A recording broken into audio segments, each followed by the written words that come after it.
Let's stick with this story. Health officials in Iran say that 4 people have died from the coronavirus as it spreads to several cities.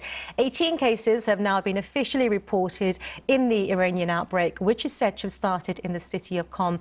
This is happening as the country, of course, is voting in parliamentary elections. Let's talk about this a bit more with BBC Persian's Siarvash Ardlan. A moment ago, we were hearing from the World Health Organization stressing that there is now growing concern about the situation in Iran. And rightly so, because until 2 days ago, the government was assuring that there are no new cases of coronavirus. Yet in the last 48 hours, they've confirmed 18 new cases and 4 fatalities. I mean, the fatality is 2 to 3%. So this leading the public to ask, if 4 people have died, how many people have actually contracted the virus? And the center of this is around Qom, we've been hearing. 2 people have died in Qom already, and they're saying the reason why they died is because they probably contracted the virus from Chinese workers who are still operating in companies that are working inside Iran. Tell me a bit more about that, though, the economic links between China and Iran. There are huge economic links because, as you know, Iran is under U.S. sanctions. So Russia and China are 2 of Iran's allies. And a lot of Iranian students are studying in China. A lot of Chinese companies are operating in Iran. And until now, there were unconfirmed reports of Iranian flights taking Chinese citizens back and forth out of the country.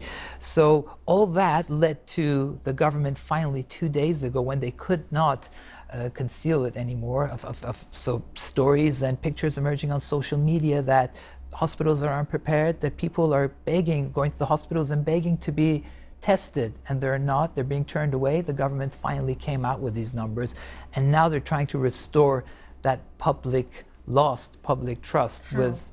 Well, the government has announced a new task force with the health ministry at its helm, and the health ministry is, trickling out information about these new cases, trying to stem the tide of these fake news coming out of social media. A lot of people have been arrested in different Iranian provinces for what they call rumor mongering and scaring people.